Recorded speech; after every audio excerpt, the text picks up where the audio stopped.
चींटी सभी चींटियों के साथ जंगल में रहती थी। सारी चींटियां रानी चींटी के व्यवहार से बहुत खुश थीं, क्योंकि वो सबके बारे में सोचती थी। इसलिए सब उसकी बात मानते थे। सभी चींटियां मिलकर अपना नया घर बना रही थीं। रानी चींटी टीले के ऊपर खड़ी है।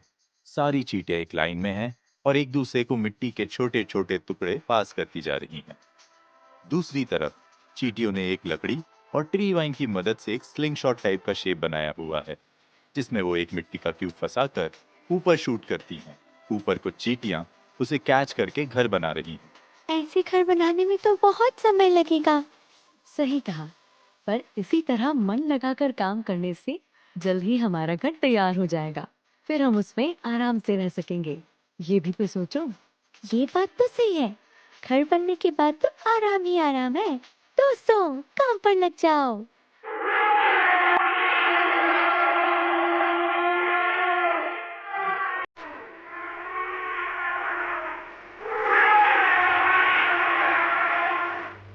सबको डराया, बड़ा मजा आया।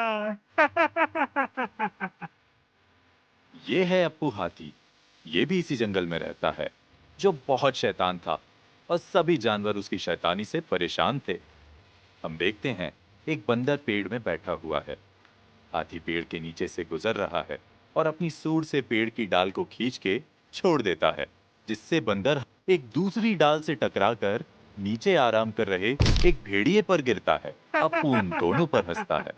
अप्पू, तुम्हें दिखाई नहीं दे रहा? हम यहाँ खेल रहे थे।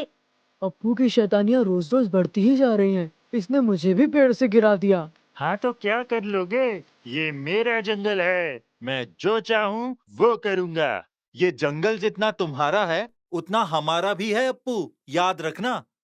लेकिन अप्पू अपने घमंड में चूर था और उसने किसी की बात नहीं सुनी और नहाकर वहां से चला गया। इधर चींटियों का घर बन चुका था और वो अब अपने लिए खाना इकट्ठा कर रही थी।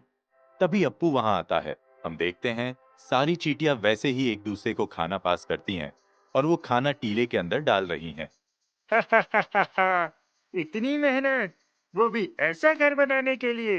अरे तुम्हारा घर तो इतना कमजोर है कि मेरे सूंड के एक वार वार क्या, एक फूंक से उड़ जाएगा। दिखाऊं दिखाऊं। अप्पू ने शैतानी में आकर बेचारी चींटियों का घर तोड़ दिया। रानी चींटी को यह देख बहुत बुरा लगा। हम देखते हैं कि सारी चींटी दुखी हो जाती हैं और जैसे ही उनका घर टूटने लगता है, सब फिसल के नीचे गिरने लगती हैं। रुको अप्पू, ऐसा मत करो। इस घर को बनाने में हम सबने बहुत मेहनत की है। ये हमारा एकमात्र ठिकाना है। इसे तोड़ के तुम ठीक नहीं कर रहे हो। हं, छोटी सी चींटी अब मुझे सिखाओगी? ये मेरा जंगल है, यहाँ मैं जो चाहूंगा वो करूंगा। अप्पू, तुम बहुत घमंडी हो। याद रहे, ये जंगल सिर्फ तुम्हारा नहीं, सभी जानवरों का है और हम सबको यहाँ मिलजुल कर रहना चाहिए।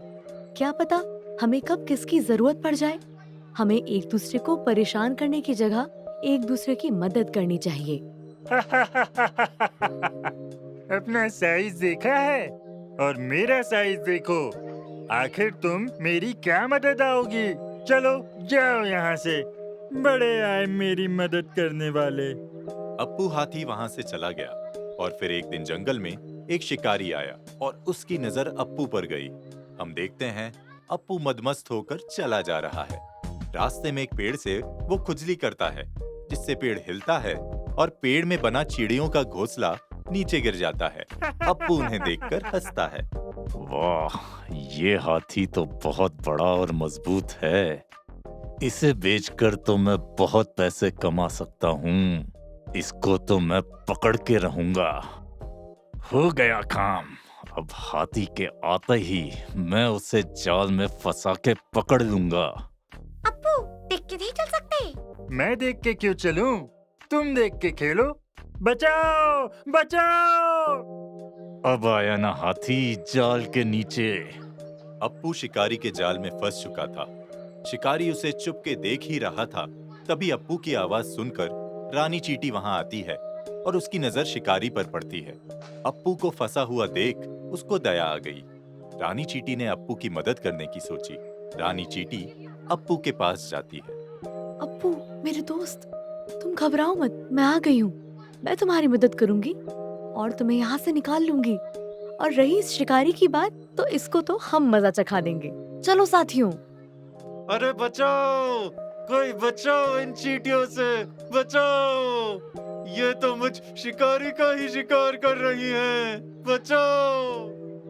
शिकारी के भागते ही रानी चींटी अप्पू के पास आती है। शिकारी तो चला गया, लेकिन मैं इस जाल से बाहर कैसे निकलूंगा? मेरे पास इसका भी उपाय है। तुम यहीं रुको, मैं अभी आई। चूहे राजा, मेरे दोस्त, बाहर आओ दोस्त, तुम्हारी मदद चाहिए। क्या हुआ चींटी रानी, इतनी परेशान क्यों हो? वो अप्पू शिकारी की जाल में फंस गया है। जरा जाल काटने में मदद कर दो, बेचारा बहुत परेशान है। ये तो एक दिन होना ही था। ये सब अप्पू की शैतानियों का फल है। हाँ, पर है तो वो हमारे ही जंगल का हिस्सा, हमें उसकी मदद करनी चाहिए। सही कहा, चलो। चूहा जल्दी से अपने दोस्तों के साथ अप्पू के पास आता है और सब मिलकर जल्दी से अप्पू का जाल अपने नुकीले दांतों से काट देते हैं। अप्पू आजाद हो जाता है और उसे अपनी गलती का एहसास होता है। मुझे माफ कर दो चींटी रानी, मैंने तुम लोगों का घर तोड़कर बहुत गलत किया। तुमने सही कहा था, हम सबको एक दूसरे की मदद की जरूरत पड़ती है, चाहे वो कितना भी बड़ा या छोटा क्यों ना हो। आज से मैं तुम सबके साथ मिलजुल कर रहूंगा, बिल्कुल एक सच्चे दोस्त की तरह। और फिर उसके बाद अप्पू ने कभी किसी को परेशान नहीं किया और सबके साथ हंसी खुशी जंगल में रहने लगा। हम देखते हैं कि अप्पू जंगल में बैठा है, सारे छोटे जानवर उसके आसपास खेल रहे हैं और सब एंजॉय कर रहे हैं। जंगल में रहता था एक बड़ा सा हाथी, नाम था बल्लू भाई। सीधा सादा मस्त रहता था, न किसी से झगड़ा न दंगा। और दूसरी तरफ थी चिंटू चींटी, एकदम चतुर, चालाक और हाजिर जवाबी। दोनों बचपन के दोस्त थे, पर चिंटू हमेशा अपने फायदे के लिए भोले भाले बल्लू का इस्तेमाल करता था। एक दिन जंगल में बल्लू आंखें बंद करके मंद मंद मुस्कुरा रहा था। तभी चिंटू वहां आया। उसके पास एक लड्डू था। ओए बल्लू, सो रहे हो या मेडिटेशन कर रहे हो? अरे चिंटू, बस सपना देख रहा था कि मैं लड्डू के समुंदर में तैर रहा हूँ। जैसे ही बल्लू अपनी आंखें खोलता है, वह देखता है कि सामने चिंटू हाथ में लड्डू लिए मजे से खा रहा है। बल्लू लड्डू देखकर खुश हो जाता है। वाह लड्डू, लगता है आज मेरा सपना पूरा हो जाएगा। थोड़ा मुझे भी दो दोस्त। नहीं नहीं, ये लड्डू बड़ी मेहनत से मिला है मुझे, और वैसे भी पूरी दुनिया जानती है कि लड्डू पर बस चिंटू का अधिकार है।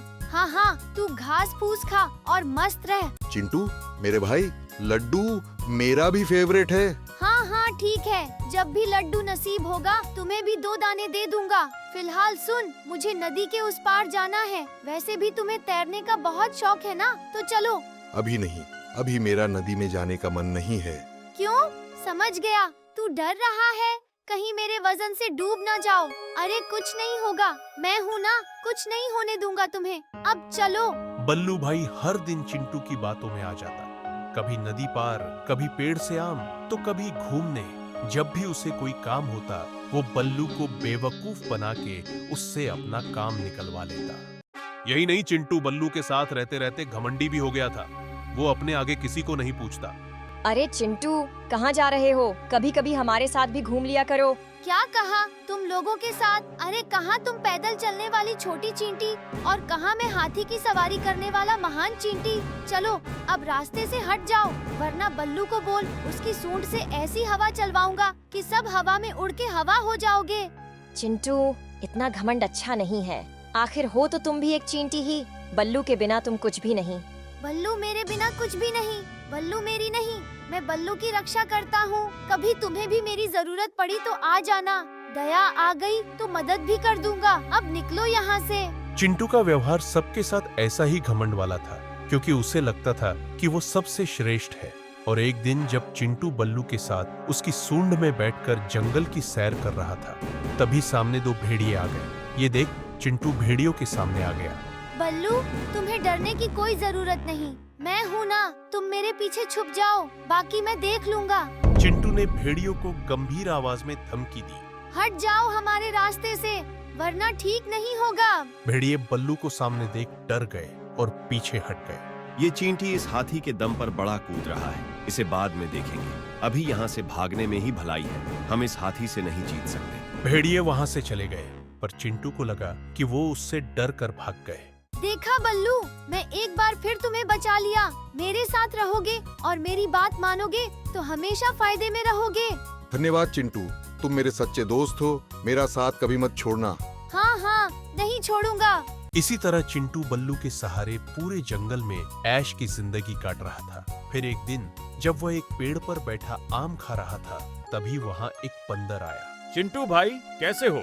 बढ़िया, तुम बताओ। ठीक ही हूँ। अब तुम्हारे जैसे मेरे पास बल्लू जैसा कोई हाथी दोस्त नहीं है ना, इसलिए खुद मेहनत करनी पड़ती है आम खाने के लिए। अपनी रक्षा भी जंगल के जानवरों से खुद ही करनी पड़ती है। कहना क्या चाहते हो? बल्लू मेरा दोस्त नहीं है और वो मेरी नहीं, मैं उसकी रक्षा करता हूँ, इसीलिए तो मेरे आगे पीछे घूमता रहता है। उसे पता है कि अगर मैं एक बार उसकी सूंड में घुस जाऊँ तो उसकी खैर नहीं, इसलिए मुझसे डरता है। मेरे बिना वो कुछ भी नहीं। चिंटू बंदर के सामने बड़ी बड़ी डींगे मार रहा था। तभी बल्लू जो चिंटू के पास ही आ रहा था, उसने एक पेड़ के पीछे से चिंटू की सारी बातें सुन ली। और यह सब सुनकर बल्लू का दिल टूट गया। वह दुखी हो गया क्योंकि वह चिंटू को अपना सच्चा दोस्त मानता था। बल्लू दुखी होकर सामने आया। चिंटू, मैं तुम्हें अपना दोस्त समझता था, पर तुम तो मुझे कुछ समझते ही नहीं। मैंने सब सुन लिया है। अरे बल्लू मेरे भाई, मैं तो ऐसे ही मजाक कर रहा था। तुम मजाक कर नहीं रहे थे, बल्कि मेरा मजाक उड़ा रहे थे। और आज से तुम्हारा और मेरा कोई वास्ता नहीं। हाँ हाँ, जाओ जाओ, मेरे बिना कहाँ जाओगे? कौन बचाएगा तुम्हें? वापस मत आना कभी, बड़े आए। बल्लू दुखी होकर वहाँ से चला गया और फिर चिंटू अकेला रह गया। और फिर एक दिन चिंटू नदी किनारे एक जामुन के पेड़ में जामुन खा रहा था। तभी अचानक से वहाँ वही भेड़िए आ गए। चिंटू ये देख डर गया। यही वही घमंडी चींटी है, आज अकेला है, आज इसे सबक सिखाते हैं। अरे नहीं भाई, मैं तो बस एक छोटी सी चींटी हूँ, मुझसे तुम्हारी क्या जोड़ी? मुझे छोड़ दो। क्यों? उस दिन तो बहुत दिलेर बन रहे थे, आज तुम्हें कोई नहीं बचा सकता हमसे। भेड़िए गुस्से से उछल उछल कर पेड़ की उस डाल को हिलाने लगे जिसमें चिंटू बैठा था। चिंटू ने बहुत कोशिश की, पर अपने आप को गिरने से नहीं रोक पाया। वो सीधा पेड़ की डाल से नीचे नदी के पानी की तरफ गिरने लगा। नहीं, बचाओ! चिंटू ने डर से अपनी आंखें बंद कर ली। तभी अचानक से वो हवा में ही रुक गया। जब उसने अपनी आंखें खोली तो उसने देखा उसके सामने बल्लू खड़ा है और चिंटू उसकी सूंड में बैठा है। बल्लू, मेरे दोस्त, मेरे भाई, तुमने मुझे बचा लिया। भले ही तुम मुझे अपना दोस्त नहीं मानते, पर मैं तो मानता हूँ ना। खैर, अब हमारा हिसाब किताब बराबर। मैं चलता हूँ। नहीं बल्लू, रुको, मुझे माफ कर दो दोस्त, मुझसे बहुत बड़ी गलती हो गई, पर आज मुझे समझ में आ गया कि असली दोस्ती क्या होती है। चिंटू को अपनी गलती का एहसास हो गया था। बल्लू ने ये देख उसे माफ कर दिया और फिर दोनों पक्के दोस्त बन गए। चिंटू अब सबसे अच्छे से पेश आता था। उसका घमंड चला गया था। उसके बाद पूरे जंगल में बल्लू और चिंटू की दोस्ती की मिसाल दी जाती थी।